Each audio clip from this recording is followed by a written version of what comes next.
Hello दोस्तों, मैं संतोष sir, biology tutor, आपके सामने आज प्रस्तुत हुआ हूँ एक धांसू ट्रिक लेकर के। कई प्रतियोगी परीक्षाओं में बीमारियों का नाम से संबंधित प्रश्न आते ही रहते हैं कि कौन सी बीमारी जीवाणु से होती है, कौन सी बीमारी विषाणु से होती है, कौन प्रोटोजोआ से होता है, कौन कवक से होता है, कौन कृमि से होता है। इस तरह की बीमारियों को याद रखने में नॉन साइंस वाले स्टूडेंट को काफ़ी परेशानी होती है। तो इसको ध्यान में रखते हुए मैंने आज का जो टॉपिक चुना है वो है वायरस से होने वाले कौन कौन से रोग हैं और उसको हम याद किस प्रकार से रख सकते हैं। मैंने एक सरल सा ट्रिक तैयार किया है और यह ट्रिक बहुत ही काम का है। इस तरह का ट्रिक अभी तक आपको कहीं देखने के लिए नहीं मिला होगा और उम्मीद करते हैं इस ट्रिक से कम आप यह तो याद रख ही पाएंगे कि वायरस से कौन कौन सी बीमारियां होती है। तो हम आगे बढ़ते हैं दोस्तों। आगे बढ़ने के पहले आपसे आग्रह है कि आप हमारे इस चैनल को लाइक करें ज़रूर। अगर आपको पसंद आता है ये ट्रिक तो चैनल को सब्सक्राइब करें ताकि आगे की सभी ट्रिक आपको समय पर मिलता चला जाए। बेल आइकॉन को ज़रूर ऑन करें, इससे नोटिफिकेशन आपके पास तुरंत आ जाएगा। जैसे ही हमारा वीडियो अपलोड होगा आपके पास तुरंत आ जाएगा, ठीक है। और अगर किसी को लाइव क्लास करना हो तो मैं टीचमिंट ऐप पर लाइव क्लास ले रहा हूं, तो आप कमेंट बॉक्स में अपना मोबाइल नंबर डालें ताकि मैं आपको उसका लिंक दे सकूं, या फिर मैं आपको क्लास आईडी दे दूंगा। आप उसके थ्रू टीचमिंट ऐप से आप जुड़ सकते हैं और लाइव क्लास का भी मज़ा ले सकते हैं। तो फिलहाल चलिए आज शुरू करते हैं आपके लिए बड़ा ही इम्पॉर्टेंट ट्रिक, वायरस को किस प्रकार से हम याद रखें। क्योंकि आप लोग जानते हैं ये वायरस जो है बड़ा ही गंभीर है। इसके कारण ऐसी बीमारियां होती है जिसका इलाज बड़ा ही मुश्किल होता है। हाल फिलहाल कोरोना बीमारी भी इसी वायरस की देन है। तो जनरली क्या होता है कि वायरस से जो बीमारियां होती है उससे बचने के लिए हमें वैक्सीन का ही प्रयोग करना पड़ता है। इसका ट्रीटमेंट आसानी से नहीं हो पाता है। तो चलिए समय को बर्बाद न करते हुए आपके लिए मैं ट्रिक दे रहा हूं, आप इसको देखें, सुने, समझें अच्छे से ताकि आपको और अच्छे से समझ में आए। आप ये देखिए, एक लाइन के रूप में मैं दे रहा हूँ, इससे आपके समझ में आ जाएगा। कई बीमारियां वायरस से होती है। मैंने मुख्य बीमारियों को सेलेक्ट किया है जो कॉम्पिटिटिव एग्ज़ाम में आते हैं, जैसे हेपेटाइटिस है, पोलियो है, रेबीज है, खसरा है, हर्पीस है, मेनिंजाइटिस बीमारी है, छोटी माता है, मम्प्स है, डेंगू है, ट्रेकोमा है।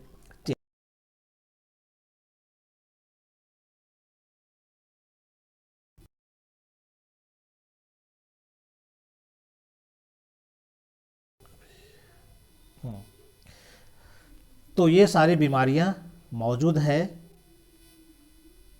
एक सेकेंड लगता है, क्या नहीं चल रहा है क्या भाई।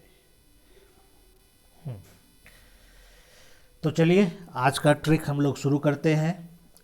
विषाणु से कौन कौन से रोग होते हैं, तो इसके लिए मैंने बड़ा ही एक सिंपल ट्रिक तैयार किया है। देखिए ट्रिक है हिपोली रेखा। हिपोली रेखा, ठीक है। किस प्रकार की रेखा? रेखा की क्वालिटी को बताया जा रहा है जो हिप कट में रहती है। तो हिपोली रेखा हमें और छोटी मम्मी को पीले ट्रे में चाय और फल ऐड करके विषाणु जनित रोग उत्पन्न कर रही है। हमेशा याद रहेगा कि ये विषाणु जनित रोग के बारे में ही ये ट्रिक है। ठीक है। हिपोली रेखा हमें और छोटी मम्मी को पीले ट्रे में चाय और फल ऐड करके विषाणु जनित रोग उत्पन्न कर रही है। ठीक है, यानी कि हमें संक्रमित कर रही है। कैसे संक्रमित कर रही है? पीले ट्रे में चाय और फल दे रही है। ठीक है, किसको दे रही है? तो हमें और छोटी मम्मी को। कौन दे रही है? तो हिपोली रेखा, है ना। हिपोली रेखा हमें और छोटी मम्मी को पीले ट्रे में चाय और फल ऐड करके विषाणु जनित रोग उत्पन्न कर रही है। इसका एक्सप्लेन अगर आप देखें तो जैसे मैंने हिपोली लिखा है, ही का मतलब जो हो जाता है, ठीक है,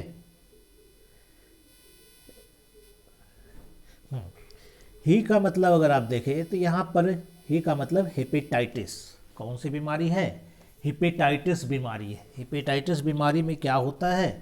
तो हेपेटाइटिस में लीवर जॉन्डिस होता है, इसमें लीवर कैंसर बीमारी हो जाती है। क्योंकि हेपेटाइटिस कई प्रकार के होते हैं, कुछ का ट्रीटमेंट काफ़ी आसानी से होता है, लेकिन कुछ का ट्रीटमेंट बड़ा ही मुश्किल होता है। जो हेपेटाइटिस बी का आप नाम सुने होंगे, यह बड़ा ही घातक होता है।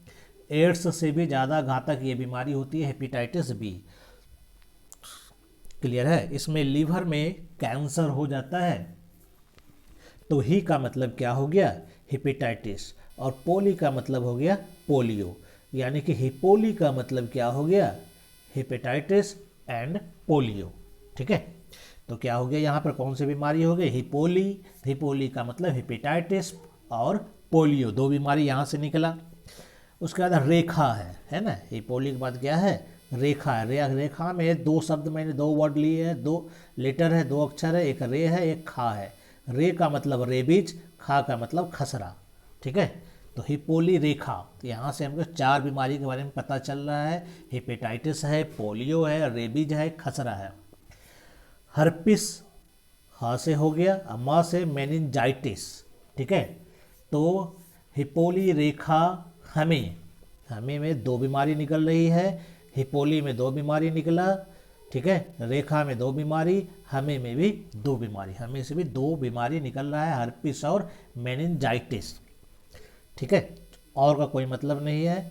छोटी है तो छोटी का मतलब छोटी माता, जिसको आप लोग कहते हैं स्मॉल पॉक्स, है ना। मम्मी का मतलब मम्स बीमारी से है, जिसमें गाल फूल जाता है। हम सब बीमारी के बारे में भी बता देंगे थोड़ा थोड़ा, जो कि आता है एग्जाम में। ठीक है, तो मम्मी का मतलब मम्स, यानी जिसमें गाल फूल जाता है पैरोटिड ग्लैंड के सूजन से। गलफुल्ला बीमारी जो होता है, या गलशोध बीमारी। पीले ट्रे में, पीले का मतलब यहाँ पर क्या निकल रहा है? पीला ज्वर।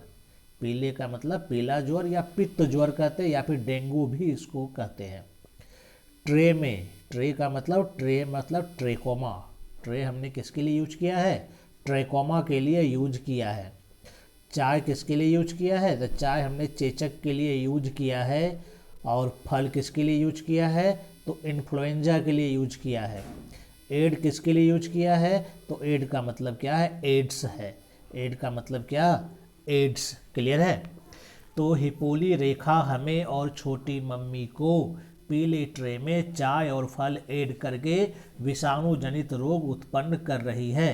तो इस ट्रिक से हमको जो है कितना बीमारी के बारे में पता चल गया? वन है, एक सेकेंड,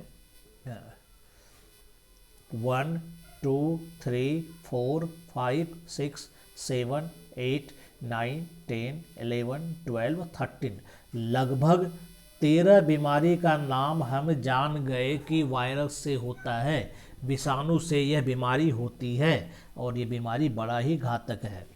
ठीक है, कितने बीमारी?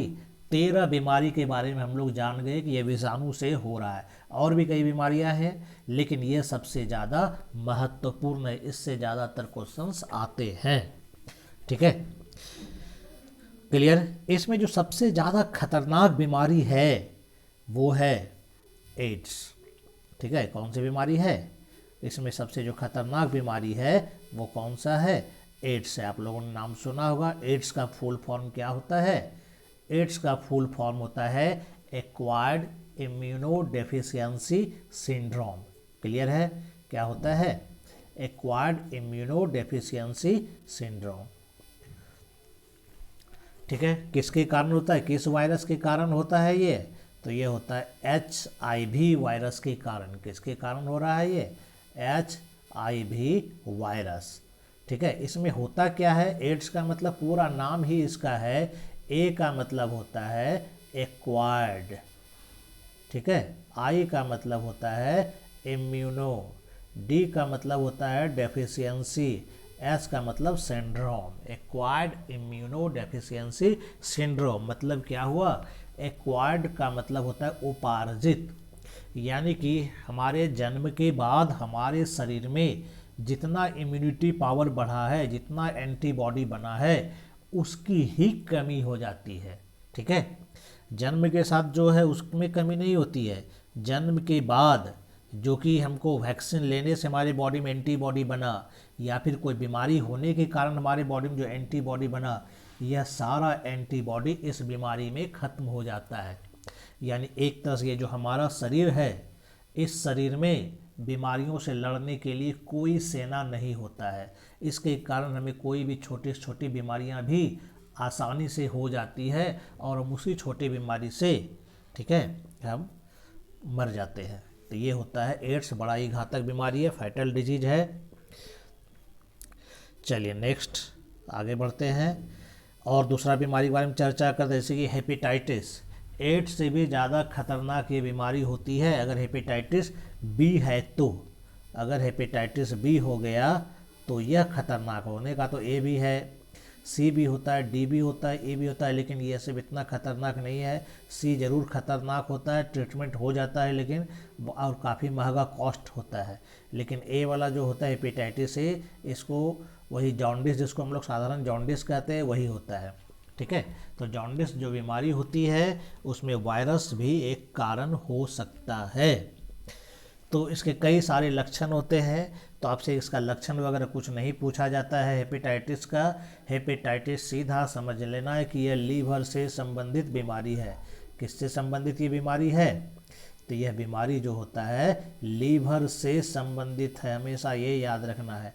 इस बीमारी में लीवर में कैंसर हो जाता है अगर हेपेटाइटिस बी है तो। ठीक है, इसका चेक करने के लिए डॉक्टर के पास एक स्पेशल किट होता है जिसको कहते हैं ऑस्ट्रेलिया एंटीजन। इसके द्वारा चेक किया जाता है कि हेपेटाइटिस बी है या नहीं है, तो शुरुआती कंडीशन में ही पता चल जाता है।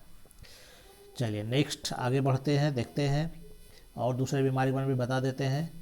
जैसे ये है, इस बीमारी को आप लोग जान रहे हैं, ये है पोलियो बीमारी। ठीक है, अब तो बहुत घट गया है पोलियो, बार बार सरकार इसको बचाने के लिए, पोलियो रोकने के लिए कई बार कार्यक्रम चलाती है, इम्यूनाइज किया जाता है, सबको ड्रॉप्स दिए जाते हैं घर घर जा कर के। ठीक है, स्कूलों में, अस्पतालों में, रोड पर, स्टेशन पे, प्लेटफॉर्म, हर जगह जो है स्वास्थ्य कर्मी रहते हैं जो 5 साल तक के बच्चों को 2 बूंद देते हैं। ठीक है, तो 2 बूंद से कैसे बच जाता है पोलियो से। एक्चुअल में क्या होता है, जो ये पोलियो का जो वायरस होता है, ठीक है, पोलियोमाइलिटिस वायरस, तो पोलियो के वायरस को कमज़ोर करके, ठीक है, ड्रॉप्स तैयार किया गया है। यानी कि जो पोलियो ड्रॉप्स किसी बच्चे को दिया जाता है, एक्चुअल में उसमें वही वायरस है जिससे पोलियो हो सकता है, लेकिन उस वायरस को कमज़ोर कर दिया गया है। वह वायरस अगर हमारे शरीर में जाएगा तो वह पोलियो बीमारी पैदा नहीं करेगा। ठीक है, क्या करेगा, वह पोलियो बीमारी को पैदा नहीं करेगा। ठीक है, क्यों नहीं करेगा, क्योंकि वो कमज़ोर हो चुका है, उसको कमज़ोर करके ही डाला गया है। लेकिन हमारे शरीर का जो एंटीबॉडी है उस पोलियो वायरस से, जो कि कमज़ोर है, उससे लड़ने की कोशिश करता है। लड़ते लड़ते हमारे शरीर में उसके अगेंस्ट एंटीबॉडी बनेगा और वह एंटीबॉडी हमारे शरीर में टिका हुआ रहेगा लंबे समय तक, कि जब कभी ओरिजिनल में पोलियो वायरस आएगा तो ये एंटीबॉडी उस पोलियो वायरस को तुरंत हरा सकता है, तुरंत उसको समाप्त कर सकता है। यही इसका काम होता है। क्लियर हो गया ये चीज़। तो ये हुआ पोलियो के बारे में। ये आपने सुना हुआ एक और बीमारी है रैबिज के बारे में। ठीक है, कौन सा बीमारी, रैबिज। ये है रैबिज बीमारी। ओके, कैसे होता है ये रैबिज बीमारी? तो रैबिज बीमारी क्या होता है कि कुत्ता के काटने से ये बीमारी होती है। किसके काटने से बीमारी होती है? तो कुत्ता के काटने से यह बीमारी होती है। क्लियर है? क्यों कुत्ता काटने से होती है? तो एक्चुअल में क्या होता है, जिस कुत्ते को यह रैबिज बीमारी हो गई है, ठीक है, जिस कुत्ते को यह रैबिज बीमारी हो गई है, रैबिज या फिर हाइड्रोफोबिया भी हम लोग कहते हैं इस बीमारी का दूसरा नाम, ठीक है, हाइड्रोफोबिया। तो उसमें क्या होता है कि उसके लार में, कुत्ते के लार में इसका वायरस पाया जाता है, यानी पहले बीमारी कुत्ते को होता है और यह कुत्ता अगर काट ले किसी को तो यह जो वायरस है स्वस्थ मनुष्य के शरीर में चला जाएगा और फिर उसमें जो है वो हाइड्रोफोबिया बीमारी हो जाती है, यानी कुत्ते काटने की बीमारी। कुछ लोग कहते हैं कुत्ता काटने से जो बीमारी होती है उसमें भी लोग कुत्ते जैसा ही भौंकना शुरू कर देते हैं। तो ऐसा नहीं होता है कुत्ते जैसा भौंकना शुरू कर देगा। इसमें ये ज़रूर होता है कि चूँकि नाम से पता चलता है हाइड्रोफोबिया, हाइड्रो मतलब जल होता है, फोबिया मतलब डर होता है, पानी से डर लगता है, पानी वो घोट नहीं पाता है, पानी पीना उसके लिए मुश्किल हो जाता है, ठीक है। तो पानी जो नहीं पी पाता है, घोट नहीं पाता, तो उसके कारण उसके मुंह से उस तरह की आवाज़ें ऐसी आती है जिसमें से किसी किसी को लगता है कि ये कुत्ते जैसी आवाज़ है, ठीक है। तो यह भी बीमारी बड़ा ही खतरनाक बीमारी है, वायरस वाला सारा बीमारी खतरनाक है। इसलिए जब भी कोई कुत्ता काटे या कोई मांसाहारी जानवर काटे, ठीक है, तो सबसे पहले हम लोग रैबिज वाला इंजेक्शन लेते हैं, ठीक है। रैबिज वाला इंजेक्शन अगर लेते हैं तो इससे हमें फ़ायदा हो जाएगा कि हमारे शरीर में क्या होता है वो एंटीबॉडी बना करके रखेगा और फिर हमें जो है उससे बीमारी से हम बच सकते हैं। लेकिन अगर एक बार रैबिज हो गया तो फिर कल्याण है, फिर कोई नहीं बचा सकता है, हो गया तो हो गया, राम नाम सत्य है तब, ठीक है। इसलिए जब भी कोई भी मांसाहारी जानवर काटे, यानी आपके शरीर से खून निकल जाए या उसका दांत गड़ जाए, ठीक है, उसका लार अगर आपके ब्लड सिस्टम में चला जाए तो बहुत ज़्यादा संभावना है कि ये बीमारी हो जाए। अगर घर में कुत्ता पाला जाता है तो वो पराया मुंह लगा ही देता है, तो इसके लिए क्या है कि कुत्ते को भी एंटी रैबिज का वैक्सीन दिया जाता है। जो कुत्ते को पालता है उसको एंटी रैबिज का वैक्सीन दिला के रखता है ताकि उसको रैबिज ना हो। उसको रैबिज होगा तो घर के किसी सदस्य को कभी भी काट लिया, चाट लिया, ठीक है, तो उसको जो है बीमारी हो सकती है। क्लियर है? चिकन पॉक्स भी है और मेजल्स भी है, ये बीमारी भी वायरस से ही होती है। तो चिकन पॉक्स और मेजल्स दोनों में कुछ अंतर है, लेकिन लगभग बहुत सिम्टम्स एक ही जैसा होता है ना। जो चिकन पॉक्स में जो दाने होते, जो स्पॉट्स होते हैं, वो खुजलाता है, खुजली जैसा उसमें करता है। इस सब में जो दाने हैं, इस दाने में क्या होता है, स्पॉट्स तो होगा लेकिन उसमें इचिंग भी होगा। इचिंग मतलब खुजलाना, उसमें खुजलाना होता है।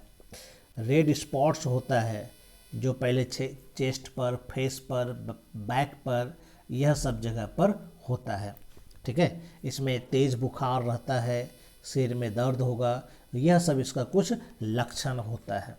तो ये सब पूछने वाला नहीं है, बस मैंने थोड़ा सा ऐसे ही जानकारी के लिए इसमें रखा है। मीजल्स में भी बुखार आएगा ही, इसमें भी लाल लाल दाने निकलते हैं, ठीक है। तो इसमें जो है सबसे पहले जो रैशेस निकलते हैं, ठीक है, वो कपाड़ पर निकलता है, माथे के आसपास निकलता है, उसके बाद पूरे शरीर में धीरे धीरे फैलता है, ठीक है। यहाँ तक कि माउथ के अंदर भी कुछ दाने निकल सकते हैं, ठीक है। कफ जाम हो सकता है, गले में इसमें दर्द हो सकता है, ठीक है, नाक बह सकता है, आंखें लाल हो सकती है। यह सब लक्षण मीजल्स के हैं। मीजल्स का मतलब हो गया खसरा, ठीक है।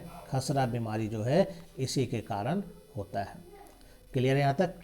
तो चिकन पॉक्स, ठीक है, और खसरा यह भी वायरस से ही होता है। अब तो खैर चिकन पॉक्स लगभग कंप्लीट गायब हो चुका है, नहीं तो सबसे पहले बहुत ज़्यादा चिकन पॉक्स की ही बीमारियां हुआ करती थी। तो सरकार का भी कार्यक्रम चला काफ़ी ज़्यादा, ठीक है, वैक्सीनाइजेशन का प्रोग्राम चलते रहा सरकार का। जिस तरह से अभी पोलियो का चल रहा है उसी तरह से चिकन पॉक्स के लिए भी चला था। तो इससे क्या हुआ, चिकन पॉक्स धीरे धीरे खत्म हो गया। ठीक है, तो उसी तरह से सरकार चाह रही है कि पोलियो भी खत्म हो जाए। क्लियर है? ये देखिए, ये हर्पिस बीमारी वाला है। ठीक है, ये आपने सुना होगा हर्पिस बीमारी के बारे में, जिसमें क्या होता है कि लिप्स के आसपास जो है कुछ दाने दाने निकल जाते हैं, जिसमें पानी भरा हुआ रहता है। ठीक है, लिप्स के आसपास होगा, माउथ के आसपास का एरिया में होगा, ये सब एरिया में भी पूरा पाया जा सकता है। ठीक है, गाल पर पाया जा सकता है और ख़ास करके जनन अंग के पास पाया जा सकता है। ठीक है, पेनिस के आसपास या पेनिस पर भी यह मिल सकता है। ये हर्पिस के लक्षण होते हैं। कभी कभी आप लोगों ने गाँव में देखा होगा, लोग कह देते हैं कि इसको बाण मारा है ना। सुने होंगे आप लोग कि इस तरह का जो दाना होता है बहुत सारा एक ही जगह जो है, ठीक है, फफोले टाइप का छोटा छोटा दाना बहुत सारा एक जगह निकल जाता है ना, कभी छाती के आसपास में। ठीक है, तो यह एक वायरस के कारण होता है, हर्पिस वायरस के कारण होता है। ठीक है, और इसका भी इलाज थोड़ा सा मुश्किल से होता है, लेकिन हो जाता है। थोड़ा सा टाइम लगता है लेकिन आसानी से हो जाता है। इस पर शुरुआत में कोई एंटीबायोटिक जल्दी असर नहीं करता है, क्योंकि वायरस वाले पे एंटीबायोटिक का असर कम होता है। तो यह हर्पिस भी खतरनाक बीमारी है। ये आपने सुना होगा डेंगू का नाम। ठीक है, पित्त ज्वर जिससे होता है। तो एक समय क्या था कि इंडिया में डेंगू बड़ा ज़ोर शोर से फैला था, दिल्ली वगैरह सब, बिहार सब में डेंगू खूब फैल गया था। तो डेंगू एक मच्छर के काटने से होता है, जिसको हम लोग कहते हैं एडिस मच्छर, है ना। ये देख लीजिए वही मच्छर है, एडिस मच्छर है। साफ़ सुथरा पानी में ही रहता है, ये ज़्यादा ऊंचाई तक उड़ नहीं पाता है। ठीक है, और ये काटेगा तो फिर डेंगू होने की भरपूर संभावना है। लेकिन तभी डेंगू हो सकता है जब इसके मुख में डेंगू वाला वायरस हो, तब जाके हो सकता है। ठीक है, अदरवाइज ऐसा नहीं कि एडिस मच्छर काट लेगा तो डेंगू हो जाएगा, ऐसा नहीं है। तो इसके लिए जब कभी डेंगू फैलता है तो उस दौरान क्या होता है कि एडिस मच्छर प्राय संक्रमित हो जाता है। तो संक्रमित मच्छरों की संख्या उसमें बढ़ जाती है, इसलिए जिसको भी काटेगा उसको उस समय ये बीमारी हो सकती है। इसलिए उस दौरान अपना मच्छरों से बचाव करना चाहिए। क्लियर है? एक बीमारी है मेनिंजाइटिस की, जिसको हम लोग कहते हैं मस्तिष्क आवरण शोथ, है ना। इसमें क्या होता है, ये जो मस्तिष्क होता है, ये जो ब्रेन होता है, ब्रेन के चारों एक लेयर होता है, एक कवरिंग लेयर है ना। ये 3 लेयर का बना होता है, ये मस्तिष्क का कवर, है ना। ये कितना लेयर का बना होता है? 3 लेयर का। ठीक है, कौन कौन सा? सबसे अंदर में देखिए पिया मैटर, बीच वाला एरेक्नोइड मेम्ब्रेन, फिर ड्यूरामीटर। तो 3 लेयर यहाँ पर ये पाया जा रहा है ना। इस तीनों लेयर के बीच में एक फ्लूइड भी होता है, जिसको हम लोग कहते हैं सीएसएफ, सेरिब्रो स्पाइनल फ्लूइड। इसी फ्लूइड में वायरस का संक्रमण होता है। यानी कि ये जो झिल्ली देख रहे हैं, 3 झिल्ली, जिसको हम लोग मेनिन्स कहते हैं, इसमें सूजन हो जाती है, इसमें संक्रमण हो जाती है। तो इसी सूजन को हम लोग कहते हैं मेनिंजाइटिस, यानी कि मस्तिष्क तक वायरस का इन्फेक्शन पहुंच चुका है और ये काफ़ी घातक होता है। ठीक है, तो ये मेनिंजाइटिस बीमारी है, इससे भी लोगों को बच के रहना चाहिए। ये आप देखिए, ये मम्स बीमारी है, गलफुल्ला बीमारी जिसको कहते हैं हम लोग। बचपन में आप लोग देखे होंगे गाल पर वाइट कलर का लोग पट्टी चिपकाता था इस तरह से, छेदा छेदा वाला, जिसको कहते थे बेलाडोना प्लास्टर। तो बेलाडोना चिपका करके लोग काम चलाता था। तो एक्चुअल में क्या होता है कि गाल में जो होता है अंदर से मुख के अंदर जाएंगे तो वहाँ पर एक ग्लैंड होता है, जिसको हम लोग कहते हैं पैरोटिड ग्लैंड। यह एक प्रकार का लार ग्रंथि है ना, सबसे बड़ी लार ग्रंथि है। इसी में वायरस का इन्फेक्शन हो जाता है, इसमें सूजन हो जाता है। सूजन होने के बाद जो है इसमें गाल फूल जाता है। तो चूँकि इन्फेक्शन है तो इसमें बुखार वगैरह, माथा दर्द वगैरह सब होना शुरू हो जाता है।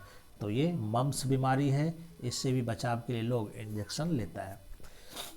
ठीक है, प्राय वायरस वाला जितना बीमारी होता है सबसे बचने के लिए वैक्सीन ही लिया जाता है। भले कुछ है जिसका नहीं लिया जाता, जैसे ये देखिए आँख की बीमारी है ट्रैकोमा, है ना। तो ट्रैकोमा बीमारी भी वायरस से होती है। ठीक है, जिसमें आँख का जो परत होता है कंजंक्टिवा, इसमें इन्फेक्शन हो जाता है, आंखें लाल हो जाती है, उसमें जख्म हो जाती है। इस तरह की समस्याएं ट्रेकोमा बीमारी में होती है। क्लियर है? तो ये समझ में आ गया। ठीक है, तो लगभग मेरे ख्याल से सबके समझ में आ ही गया होगा। थोड़ा बहुत इसमें यह भी याद रख लेना है किस बीमारी में कौन सा अंग प्रभावित होता है। जैसे अगर हम बोले हेपेटाइटिस, हेपेटाइटिस में कौन सा अंग प्रभावित होगा, तो हेपेटाइटिस में लीवर प्रभावित होता है। ठीक है, याद रखना है, खूब आता है परीक्षा में इस तरह से क्वेश्चंस। हेपेटाइटिस में लीवर प्रभावित होता है। पोलियो, पोलियो में कौन सा अंग प्रभावित होता है, तो प्राय लोग पोलियो के लिए जो आंसर देता है वो हाथ पैर दे देता है कि नहीं पोलियो तो हाथ पैर में मारता है, हाथ पैर ही प्रभावित हुआ। तो पोलियो का आंसर हाथ पैर नहीं हो सकता है, इसका आंसर है तंत्रिका तंत्र। एक्चुअल में यह ब्रेन का समस्या है ना।